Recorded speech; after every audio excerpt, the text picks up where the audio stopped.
காலை வணக்கம் ஃப்ரெண்ட்ஸ். இன்றைக்கான கடினமான சவாலோட டே 18. காலையில் எழுந்ததும் போர்வையெல்லாம் மடித்து வச்சுட்டு வெளியே வந்து பார்த்தா மழை பெஞ்சிருந்துச்சு. அப்படியே மழை நின்னதுக்கப்புறம் சரி ஷூவை மாட்டிட்டு கிளம்பலான்னு பார்த்தா திருப்பி மழை பெய்ய ஆரம்பிச்சிச்சு. சரி மழை நின்னோடனே அப்படியே நம்ம இன்றைக்கி நடக்க ஆரம்பிச்சாச்சு. ஒரு 5 கிலோமீட்டர் நடந்துட்டு அப்படியே வீட்டை பார்க்க வந்துட்டாச்சு. அப்படியே வீட்டுக்கு வந்துட்டு ஷூவெல்லாம் கழட்டி வச்சுட்டு குளிச்சுட்டு வந்து ப்ரெஷ் பண்ண ஆரம்பிச்சாச்சு.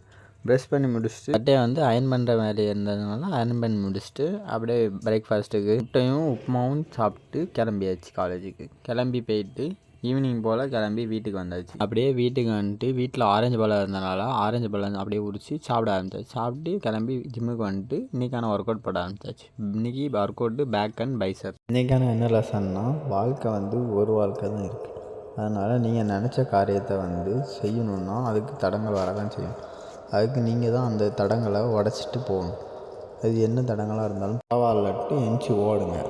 அப்படியே இன்றைக்கான ஒர்க் அவுட்டை முடிச்சுட்டு அப்படியே வீட்டுக்கு வந்துட்டு இன்றைக்கான டின்னருக்கு நானே சமைக்க ஆரம்பிச்சிட்டேன். யாருக்கும் ரெசிபி வேணும்னா கேளுங்க, நான் வேணால் சொல்லித்தரேன். நைட்டு டின்னர் சாப்பிட்டு அப்படியே பைபிள் ரீட் பண்ணி முடிச்சுட்டு அப்படியே இன்றைக்கான 4 லிட்டர் தண்ணி குடிச்சு முடிச்சுட்டு இன்றைக்கான நாளை முடிச்சாச்சு. நாளைக்கு சந்திப்போம். நன்றி, பாய்.